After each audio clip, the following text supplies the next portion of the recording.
Students, myself Rajesh Gomes. Today I will teach you English poem Just Me of class 1, chapter 1. Okay, previous I have explained in this live class about this poem. It's a very beautiful poem. It's a very nice presentations from the poet.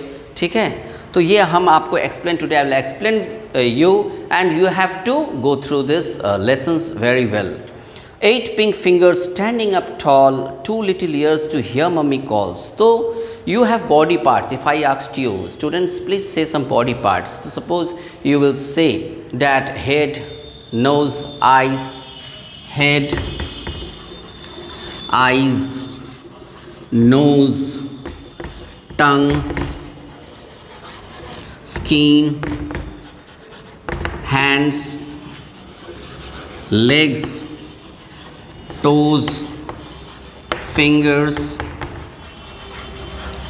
Okay, so these are all body parts. You have internal body parts and you have external body parts. In senior section, when you will go to class 3-4, then you will learn about the internal parts like heart, intestine, small intestines, okay, liver, kidney, all this you will study. But you are in class 1 and you have to know this outermost parts. जैसे आप class 1 में हैं तो आप जो है अभी फ़िलहाल आउटर मोस्ट पार्ट जैसा लेग्स हो गया, हेड हो गया, आइज़ हो गया, nose, tongue, skin, fingers, toes, legs, hands, ये सब बारे में आप जानेंगे.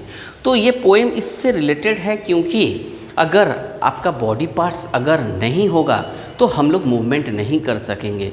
तो जैसे फर्स्ट लाइन में बता रहा है 8 pink fingers standing up tall, 2 little ears to mummy होगा. तो हम लोग का जो फिंगर्स है, आप लोग पिंक फिंगर्स मतलब आप लोग बच्चे हैं तो आपका बहुत ही गोरा गोरा फिंगर्स होगा, बहुत ही एकदम प्यारा प्यारा मासूम जो है वो फिंगर्स होगा. तो ये फिंगर्स जो है, पिंक फिंगर्स जो है एकदम सीधा खड़ा रहता है. ठीक है, तो ये जो है फिंगर्स जो है, ये फिंगर्स बहुत सारे काम करते हैं. मूवमेंट करता है, चौक पकड़ने का, कोई चीज़ पकड़ने का, उठाना, बैठाना, पकड़ना. तो ये फिंगर्स का मूवमेंट है.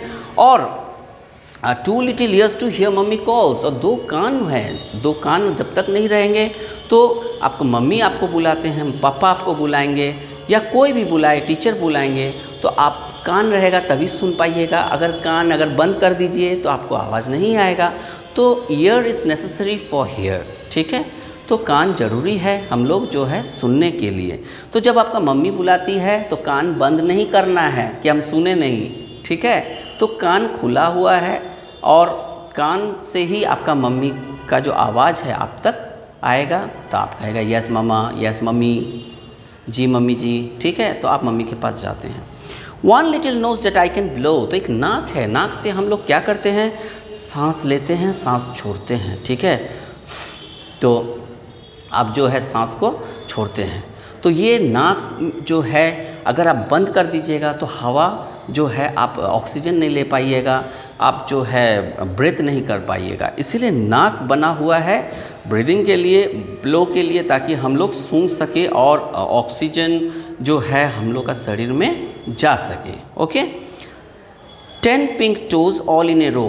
टोज मतलब होता है कि पाँव का जो है वो फिंगर्स को बोला जाता है टो. ठीक है, पाँव का फिंगर्स को टो बोला जाता है. तो ये टोज जो है वो क्या होता है, 10 होते हैं. पाँव का फिंगर 10, 5 and 5 10. तो टोज़ क्या करते हैं, हम लोग जूता पहनते हैं. क्यों, ताकि टोज़ को कवर करे, ताकि ठोकर ना लगे. हम लोग का 10 उंगलियों में 1 उंगलियां जो है कुछ भी नुकसान ना हो. आप देखे होंगे बहुत बच्चे जो है दौड़ते हैं, उनका पाँव का जो नाखून उखड़ जाता है या चोट लग जाता है. तो हम लोग जूता चप्पल इसीलिए पहनते हैं, टोज़ को बचाने के लिए. अगर टोज़ नहीं होगा तो फिर हम लोग चल नहीं पाएंगे, हम लोग जो है जंप नहीं कर पाएंगे, हम लोग मूवमेंट नहीं कर सकेंगे.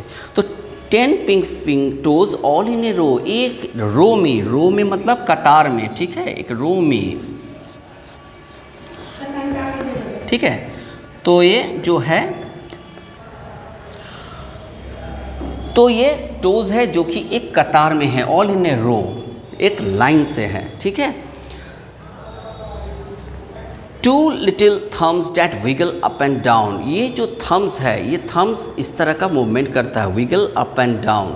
तो इसका मूवमेंट है. आप देखे होंगे ये थंब जो है, आप जब वीडियोस देखेंगे तो ये थंब आपको इस तरह दिखेगा और इस तरह दिखेगा। ठीक है, इस तरह मतलब होता है डिसलाइक करना। ये एक पहचानने के लिए है, साइन है कि ये डिसलाइक है, ये लाइक है। तो ये वीडियोस आप देखेंगे तो ये जो है आप फिंगर से, थंब से जो है आप लाइक कर दीजिएगा, उसको टच कीजिएगा, तब आपको मेरा वीडियो से और भी आएंगे इजीली वे में, ठीक है। तो ये जो थंब है, ये थंब जो है विगल अप एंड डाउन, यानी ये मूवमेंट करता है, ऊपर नीचे करता है। 2 little feet to stamp on the ground, और 2 little feet पाँव जो है वो स्टैम्प करते हैं। स्टैम्प मतलब थपथपाना, जैसा जोर से पटकना, ठीक है। जैसा आप स्किपिंग करते हैं तो आपका फीट जो है जंप करता है, या आपको कुछ अगर हाथ से टूट गया या कुछ आपको हुआ नहीं तो आप जो है गुस्सा से पैर को जो है इस तरह करते हैं, तो वो फीट है जो इस तरह करता है। तो 2 little feet stamp on the ground, अगर स्टैम्प नहीं रहेगा तो आप चल भी नहीं पाइएगा, हम खड़ा भी नहीं हो पाएंगे, ठीक है। तो हम लोग को जो है ये फीट के ही थ्रू जो है हम लोग खड़े होते हैं और मूवमेंट करते हैं। Hands to clap and eyes to see, और हाथ जो है वो ताली बजाने के लिए हैं, ठीक है। जैसे आप अच्छा से पढ़ाई कर रहे हैं तो मन कर रहा है कि हम ताली बजाएं, ठीक है। इसी तरह जो है आप लोग पढ़ाई कीजिए और अच्छा बच्चा बन के रहिए, मम्मी डैडी का बात सुनिए। ये सब मॉरल हम बीच बीच में इसलिए देते हैं ताकि एडुकेशन ही सबसे बड़ा चीज़ नहीं होता है, एडुकेशन के साथ साथ डिसिप्लिन भी होना बहुत बच्चा है। अगर आप एडुकेशन है, आपका पास सब चीज़ नॉलेज, आप डिसिप्लिन नहीं है, then you are zero. Then you have to be in 50% 50% discipline and 50% education equal to 100%, okay. So I want all the students to be 100%. तो hands to clap, हाथ होता है ताली बजाने के लिए और आँख होता है देखने के लिए। What fun is to be just me, तो कितना अच्छा है कि मैं खुद में इतना सारा क्वालिटीज़ हूँ, मेरे हाथ है, मेरे पाँव है, मेरा आँख है, तो हम कुछ भी कर सकते हैं। ये दुनिया, ये आप जानते होंगे, अर्ली मैन जब सीनियर क्लास में जाएंगे, अर्ली मैन जो इंसान 2 पत्थर घस करके जंगल में आग लगाता था और अपना कुकिंग करता था, वो इंसान आज इलेक्ट्रॉनिक्स के थ्रू, आज अपना नॉलेज के थ्रू चांद पे जाके पहुंचा है। और हम लोग चांद से भी आगे बढ़ गए हैं कि हम लोग मार्स में और भी प्लैनेट्स के बारे में जानते हैं, ताकि वहाँ भी अपना जो है एक आशियाना बनाए, एक घर बनाए, ठीक है। इसी के साथ जो है हम ये वीडियो ख़त्म करते हैं। बस रिक्वेस्ट है, इस वीडियो को आप बार बार देखिए। पोएम है, थोड़ा सा टिपिकल है, पोएम में बहुत सारा इंटरनल चीज़ छुपा हुआ रहता है, वो चीज़ मैंने एक्सप्लेन किया हूँ। इसमें बॉडी पार्ट्स का इंपॉर्टेंस बताया है, इसे आप देखिए। आप लाइव क्लास में अगर कोई दिक्कत हो आप मुझे बोलिएगा, और इसी के साथ मैं एंड कर रहा हूँ। Thank you so much.